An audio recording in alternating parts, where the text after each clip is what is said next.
ಧ್ರುವ ಮಹಾರಾಜರು ನಾಡಿನ ಕಡೆ ಮುಖ ಮಾಡಿ ಹೊರಟರು.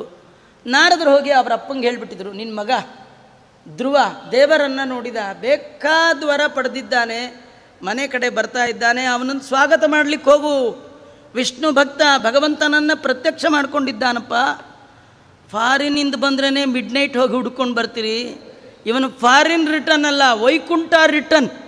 ವೈಕುಂಠ ಅಂದರೆ ಭಗವಂತನ ಹೆಸರು. ವೈಕುಂಠ ಪುರುಷಪ್ರ ಹೇಳ್ತಾರೆ, ದೇವರಿಗೆ ವೈಕುಂಠ ಅಂತ ಹೆಸರು. ಆ ವೈಕುಂಠನನ್ನು ನೋಡಿ ಮರಳಿ ಬರ್ತಾ ಇದ್ದಾನೆ. ಎಂಥ ಪುಣ್ಯಾತ್ಮ, ಮಗನನ್ನು ಹಡೆದಿದ್ದೀಯ, ಸ್ವಾಗತ ಮಾಡಿ ಹೋಗು ಅಂದಾಗ ಭಾರಿ ಸಂಭ್ರಮ ಮಾಡ್ತಾ ಇದ್ದಾನೆ ಉತ್ಥಾನಪಾದ. ಮಗನ ಕರ್ಕೊಂಡು ಬರಬೇಕು.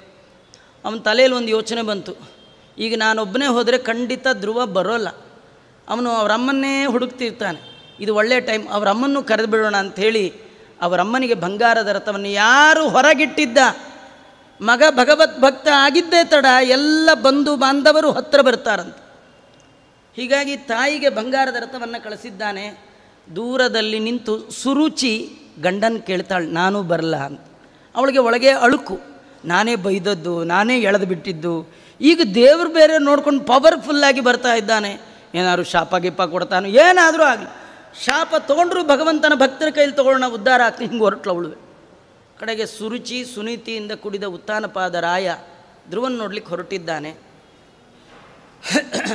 ಬರುವ ಧ್ರುವನನ್ನು ನೋಡಬೇಕು, ನಾರದರು ಹೊರಟಿದ್ದಾರೆ. ಧ್ರುವ ದಾರಿಯಲ್ಲಿ ಬಳುವಾಗ ಅಳ್ತಾ ಬರ್ತಿದ್ದ. ನಾನು ನಾರದ್ರಿಗೆ ಅಷ್ಟು ಅಲ್ಲೆಯ ಹೋಗುವಾಗ ಅಳ್ತಿದ್ದೆ, ಓಕೆ, ಈಗ ಬರುವಾಗಲೂ ದೇವರು ನೋಡಿ ಎಲ್ಲ ತೊಗೊಳೋದೆಲ್ಲ ತೊಗೊಂಡು ಅಳ್ತಾ ಇದ್ದೀಯಲ್ಲ, ಯಾಕೆ? ಧ್ರುವ ಅಂದ, ನನ್ನಂಥ ಮೂರ್ಖರು ಜಗತ್ತಲ್ಲಿಲ್ಲ ನಾರದರೆ ಎಂದ. ಜಗತ್ತಲ್ಲಿ ಯಾರಾದರೂ ಮೂರ್ಖ ಚಕ್ರವರ್ತಿ ಇದ್ದರೆ ಅದು ನಾನು ಅಂದ. ಯಾಕೋ? ಅವ್ರು ಹತ್ತಾ ಇದ್ದಾರೆ ನೋಡಿ, ಇದೆಲ್ಲ ನಮಗೆ ಪಾಠ. ನಾರದ್ರ ಮುಂದೆ ಧ್ರುವ ಅಂತಾನೆ, ಅಹೋಪತ ಮಮಾತ್ಮ್ಯಾನಂ ಮಮಾನಾತ್ಮ್ಯಂ ಮಂದಭಾಗ್ಯಸ್ಯ ಪಶ್ಯತ ಭವಚ್ಛಿದ ಪಾದ ಮೂಲಂ ಗತ್ವಾ ಯಾಚೆ ಯದ್ ಅಂತವತ್.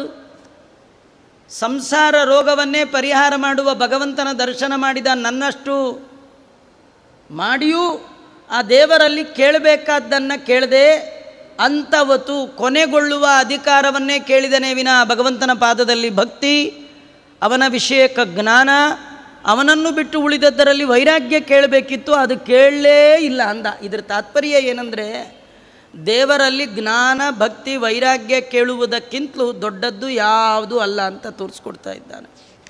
ಕಡೆಗೆ ಬಂದರೆ ಎದುರುಗಡೆಯಿಂದ ರಾಜ ಪರಿವಾರ, ಈ ಕಡೆಯಿಂದ ಧ್ರುವ ಮತ್ತು ನಾರದರು. ಧ್ರುವ ಓಡೋಡಿ ಬಂದದ್ದೇ ಅಮ್ಮನ ಕಾಲಿಗೆ ನಮಸ್ಕಾರ ಮಾಡಿಬಿಟ್ಟು. ಎಷ್ಟು ದೊಡ್ಡವರಾದರೂ ಅಮ್ಮನ ಮುಂದೆ ಹೇಗಿರಬೇಕು ಅಂತ ದೊಡ್ಡವರು ನಮಗೆ ಇದನ್ನು ತೋರಿಸ್ಕೊಡ್ತಾ ಇದ್ದಾರೆ. ಇವತ್ತೊಂದು ಚೂರು ಅಧಿಕಾರ, ಚೂರು ಸಂಪತ್ತು ಬಂತು ಅಂದರೆ ನಾವು ಮರ್ಯಾದೆ ಮೊದಲು ದೇವರನ್ನು, ಧರ್ಮವನ್ನು, ಗುರುಗಳನ್ನು, ಹಿರಿಯರನ್ನು, ಹೆತ್ತ ಹೊತ್ತವರನ್ನು, ತಂದೆ ತಾಯಿಯನ್ನು ದೂರ ಮಾಡ್ತೇವೆ. 36,000 ವರ್ಷದ ಅಧಿಕಾರ, ಧ್ರುವಮಂಡಲ ಪದವಿ, ಇಷ್ಟೆಲ್ಲ ಪಡೆದ ಮಹಾನುಭಾವ ಅಮ್ಮನ ನೋಡಿದ ತಕ್ಷಣ ಓಡಿ ಸಾಷ್ಟಾಂಗ ನಮಸ್ಕಾರ ಮಾಡಿದ. ಎಷ್ಟ್ರೀ 5.5 ವರ್ಷ ಬಾಲಕರಿ. ಅವರಮ್ಮ ಎತ್ತಿ ತೊಡೆ ಮೇಲೆ ಕೂಡಿಸ್ಕೊಂಡು ಕಣ್ಣೀರಿನಿಂದಲೇ ಅವನಿಗೆ ಅಭಿಷೇಕ ಮಾಡಿಬಿಟ್ಲಂತೆ. ಯಾಕೆಂದರೆ ಎಷ್ಟು ಹೃದಯದ ಒಳಗೆ ದುಃಖ ಒತ್ತಟ್ಟಿ ಬಂದಿರಬೇಕು. ಮಗುವಿನಿಗೆ ಆಶೀರ್ವಾದ ಮಾಡಿದ್ಲು. ಆ ಸುನೀತಿಯ ಹಿಂದೆ ಸುರುಚಿನ ಗಡಗಡ ನಡುಗ್ತಾ ಇದ್ದಾಳೆ.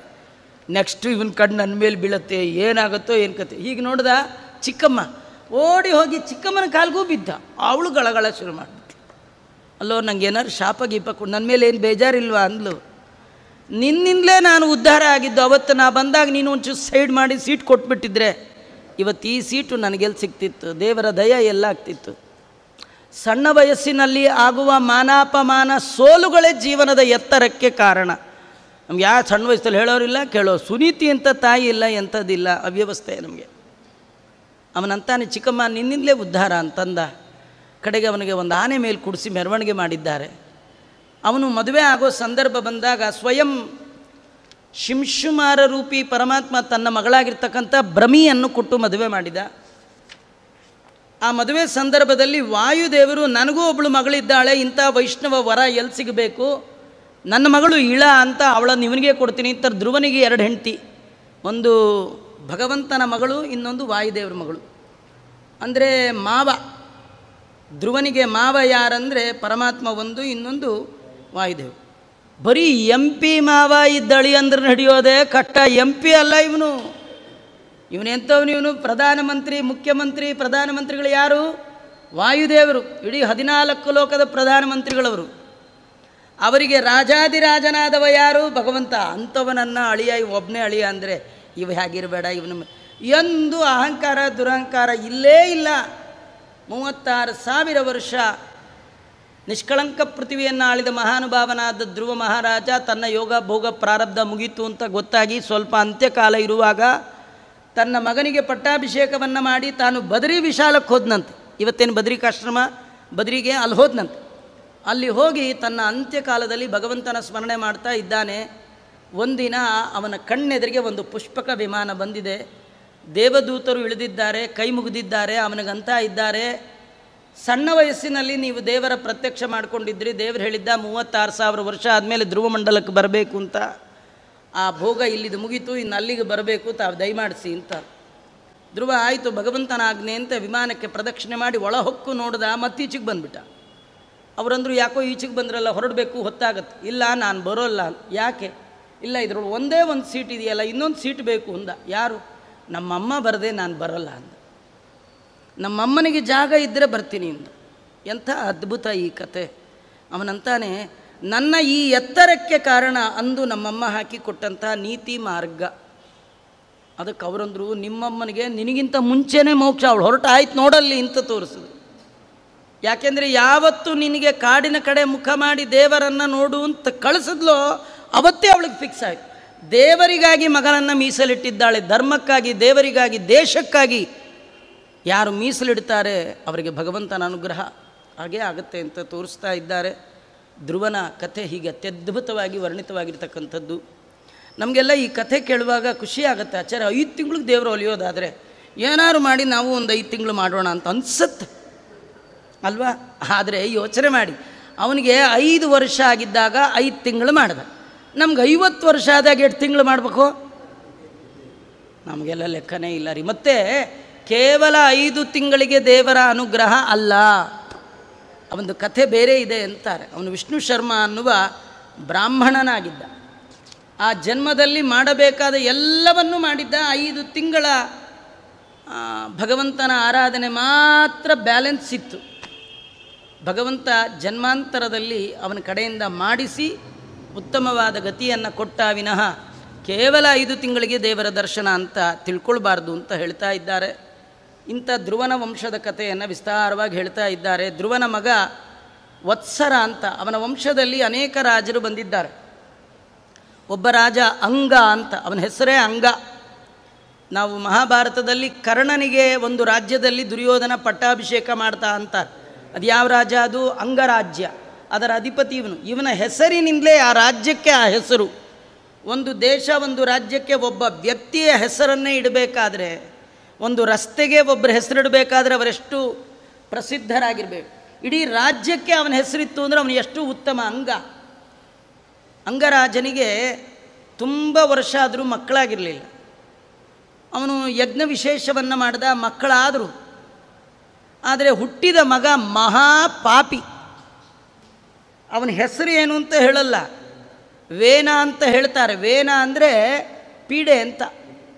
ವೇನ ಹಿಂಸಾಯ, ಇನ್ನೊಬ್ಬರಿಗೆ ಹಿಂಸೆ ಕೊಡೋದ್ರಲ್ಲಿ ನಂಬರ್ 1 ಇವನು. ರಾಜನಿಗೆ ದಿನ ಬೆಳಗಾದರೆ ಪಟ್ಟಣಿಗರಿಂದ ಕಂಪ್ಲೇಂಟು, ನಿಮ್ಮ ಮಗ ಹಾಗೆ ಮಾಡ್ದ, ನಿಮ್ಮ ಮಗ ಹೀಗೆ ಮಾಡ್ದ. ರಾಜನ ಕೇಳಿ ಕೇಳಿ ಸಾಕಾಯಿತು. ಮಗನ ರಿಪೇರಿ ಮಾಡಬೇಕು ಅಂತ ಏನೆಲ್ಲ ಪ್ರಯತ್ನ ಮಾಡ್ದ, ಮಗ ರಿಪೇರಿ ಆಗಲೇ ಇಲ್ಲ. ಕಡೆಗೆ ಈ ರಾಜ ಒಂದಿನ ರಾತ್ರಿ ಮಗನ ಉಪಟಳಕ್ಕೆ ಸೊರಗಿ ಕೊರಗಿ ಮನೆ ಬಿಟ್ಟು ಹೊರಟೇ ಬಿಟ್ಟ. ರಾತ್ರಿ ಹೆಂಡ್ತಿಗೂ ಹೇಳಿಲ್ಲ, ಮಗನಿಗೂ ಹೇಳಿಲ್ಲ. ಬೆಳಗಾಗಿ ಎದ್ದು ಹೆಂಡ್ತಿ ನೋಡಿದ್ಲು, ಗಂಡ ಇಲ್ಲ. ಅವಳು ಅಂದ್ಕೊಂಡು ಹೋದ್ರು, ಅಲ್ಲಿ ಬಿಡು ಮಗ ಇದ್ದಾನಲ್ಲ ಅಂತ. ಆ ಮಗನಿಗೆ ಪಟ್ಟ ಕಟ್ಟಿದ್ದಾರೆ. ಮೊದಲೇ ಪಾಪಿಯಾದ ವೇನ ಇಡೀ ಜಗತ್ತಲ್ಲಿ ತನ್ನ ದುರಾಡಳಿತವನ್ನು ಆರಂಭ ಮಾಡಿಬಿಟ್ಟಿದ್ದಾನೆ. ಎಲ್ಲ ಕಡೆ ಅವನು ಡಂಗೂರ ಹೊಡೆಸಿದ್ನಂತೆ. ಯಾರು ಕೂಡ ಯಜ್ಞ ಯಾಗಾದಿಗಳನ್ನು ಮಾಡಿಕೂಡ್ದು, ಹೋಮ ಹವನ ಇದು ಯಾವುದನ್ನು ಮಾಡಬಾರ್ದು. ಏನು ಮಾಡೋದಿದ್ರೂ ಕೂಡ ಅದನ್ನು ನನ್ನ ಹೆಸರಲ್ಲೇ ಮಾಡಬೇಕು. ನಯೇಷ್ಟವ್ಯಂ ನ ದಾತವ್ಯಂ ನ ಹೋತವ್ಯಂ ದ್ವಿಜಾ ಕ್ವಚಿತು ಇತಿನ್ಯವಾರಯದ್ಧರ್ಮಂ ಭೇರಿಘೋಷೇಣ ಸರ್ವತ. ಎಲ್ಲ ಕಡೆ ಡಂಗೂರ ಹೊಡೆಸಿ ಇನ್ಮೇಲೆ ಹೋಮ ಹವನ ಇವ್ಯಾವು ಮಾಡಬಾರ್ದು, ಎಲ್ಲ ಮೂಢನಂಬಿಕೆ ಅಂತ ಮೊಟ್ಟ ಮೊದಲ ಬಾರಿಗೆ ಹೇಳಿದ ಮಹಾನುಭಾವ. ಅವನ ಪರಮಾನುಗ್ರಹಕ್ಕೆ ಪಾತ್ರರಾದವರು ಈಗೂ ಇರ್ತಾರೆ ಕೆಲವರು ಅಲ್ವೇ. ಹೀಗಾಗಿ ಇವನು ದೇವರೇ ಇಲ್ಲ, ನಾನೇ ದೇವರು ಅಂದವ ಮೊದಲವನು. ಅದೀಗೆ ಕಲಿಯುಗದಳು ವೇನನಾಮತ ಅಂತ ಶ್ರೀಪಾದರಾಜರು ಹೇಳುವಾಗ, ಕವೇನ ಅಂದ್ರೆ ಇವಂದೇ ಮತ, ನಾನೇ ದೇವರು, ಏನು ಮಾಡೋದಿದ್ರು ನನಗೆ ಮಾಡಿ. ಯಾರೋ ಒಬ್ಬರು ಆಚಾರ್ಯ ಕೇಳಿದ್ರಂತ, ಸ್ವಾಮಿ ಹೋಮ ನಿನ್ನ ಹೆಸರು ಮಾಡ್ತೀವಿ, ಪ್ರತಿಮೆ ನಿಂದೇ ಮಾಡ್ತೀವಿ, ಈ ವೈದಿಕ ಮಾಡಬೇಕು ಅಂತಾರಲ್ಲ ಅದೇನು ಮಾಡೋಣ, ನನ್ನ ಹೆಸರಲ್ಲೇ ಮಾಡಿ ಇಂದ. ಅಲ್ಲ ಇದೇನು ದಪ್ಪಗೂ ಇಡ್ತಾರೆ ಪಿಂಡ, ಅದು ನನಗೆ ಇಡಿಯಿಂದ. ಎಳ್ಳು ನೀರು, ಎಳ್ನೀರಿದ್ರು ನನಗೆ, ಎಳ್ಳು ನೀರಿದ್ರು ನನಗೆ, ಯಾರಿಗೂ ಏನಿಲ್ಲ ಹೀಗೆ ಮಾಡಿಟ್ಬಿಟ್ಟ. ಕಡೆಗೆ ಕೆಲವರು ಋಷಿಗಳೆಲ್ಲ ಹೋಗಿ ಅವನಿಗೆ ಹೇಳ್ತಾ ಇದ್ದಾರೆ, ಹಾಗೆಲ್ಲ ಮಾಡಬಾರ್ದು. ಯಸ್ಯ ರಾಷ್ಟ್ರೇ ಪುರೇ ಚೈವ ಭಗವಾನ್ ಯಜ್ಞಪೂರುಷ ಯುಜ್ಯತೆ ಸ್ವೇನ ಧರ್ಮೇಣ ಜನೈ ವರ್ಣಾಶ್ರಮಾತ್ಮಕೈ. ಯಾವ ರಾಜ್ಯದಲ್ಲಿ, ಯಾವ ನಗರದಲ್ಲಿ ಜನ ವರ್ಣಾಶ್ರಮಕ್ಕೆ ಉಚಿತವಾದ ಸ್ವಧರ್ಮಗಳನ್ನು ಪಾಲನೆ ಮಾಡ್ತಾ ಯಜ್ಞ ಯಗಾದಿಗಳಿಂದ ಭಗವಂತನ ಆರಾಧನೆ ಮಾಡ್ತಾರೆ, ಅಂಥ ರಾಜ್ಯ ಸುಭಿಕ್ಷವಾಗಿರುತ್ತೆ. ರಾಜ್ಯದ ಒಳಗೆ ಅಧರ್ಮ ಇರಬಾರ್ದು, ಧರ್ಮದಿಂದ ರಾಜ್ಯ ನಡೆಸಬೇಕು. ನಿಂದು ಅಧರ್ಮ ಆಯಿತು, ಹೀಗೆಲ್ಲ ಋಷಿಗಳು ಜೋರು ಮಾಡಿ ಹೇಳಿದ್ರು. ಆದರೆ ವೇನ ಅವ್ರ ಮೇಲೆ ಜೋರು ಮಾಡ್ದ, ನೀವೆಲ್ಲ ಮೂರ್ಖರಿದ್ದೀರಿ ಆಚಾರರು, ನಾನು ಅನ್ನ ಹಾಕ್ತಾ ಇದ್ದೀನಿ, ತಿನ್ಕೊಂಡು ಯಾರನ್ನೋ ಹೊಗಳ್ತಾ ಇದ್ದೀರಿ. ಜಗತ್ತಿನಲ್ಲಿ ಯಾವ ದೇವರಿದ್ರೂ ಆ ಎಲ್ಲ ದೇವರು ನನ್ನಲ್ಲೇ ಇರೋದು ಅಂದ. ವಿಷ್ಣುರು ವಿರಿಂಚೋ ಗಿರೀಶೋ ಇಂದ್ರ ವಾಯುರ್ಯಮೋ ರವಿಹಿ ದೇಹೇ ಭವಂತಿ ನೃಪತೆ ಸರ್ವದೇವಮಯೋ ನೃಪ. ನನ್ನ ಬಿಟ್ಟು ಇನ್ಯಾರಿದ್ದಾರೆ ದೇವರು ಅಂದ. ಅವ್ರಿಗೆ ಭಾರಿ ಸಿಟ್ಟು ಬಂತು, ಏನಪ್ಪ ಇವನಿಷ್ಟು ಹೇಳಿದ್ರು ಕೇಳ್ತಾ ಇಲ್ವಲ್ಲ ಅಂಥೇಳಿ ಅವರೆಲ್ಲ ಏನು ಮಾಡಿದ್ದಾರೆ, ಹನ್ಯತಾಂ ಯೇಷಂ ಪಾಪ ಪ್ರಕೃತಿ, ಇವನು ಕೊಂದಾಕೋಣ ಅಂಥೇಳಿ ಆ ಎಲ್ಲ ಆಚಾರ್ಯರು ಸೇರಿ ಒಮ್ಮೆ ನಿಜಗ್ನು ಹುಂಕೃತಾವೇನಂ ಅಂದರು. ಬರೀ ಹೂಂಕಾರ ಮಾತ್ರದಿಂದ ಸಿಂಹಾಸನದಲ್ಲಿ ಕುಳಿತ ವೇನ ಹಿಡಿ ಬೂದಿಯಾಗಿ ಕೆಳಗೆ ಬಿದ್ದುಬಿಟ್ಟ. ಎಂಥ ಶಾಕ್ ಟ್ರೀಟ್ಮೆಂಟ್ ನೋಡಿ.